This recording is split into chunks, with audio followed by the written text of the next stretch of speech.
Guys, আমি আরেকটা মজাদার রেসিপি করলাম।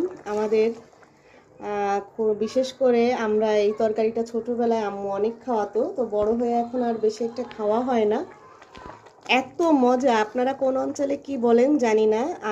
আমরা তো এটাকে ছোটবেলা থেকে ডয়া কলা বলতাম।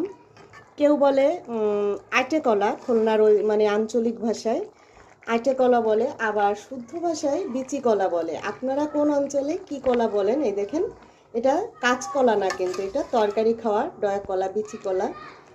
তো আমরা এটাকে ডয়া কলা বলেই জানি। তো এইটা আমি নারকেল বাটা দিয়ে, অনেক সময় আম্মু কোরা নারকেলের দুধ দিয়েও করে। আজকে আমি নারকেল বাটা দিয়ে চিংড়ি মাছ দিয়ে ভালো করে কষিয়ে মাখা মাখা করেছি।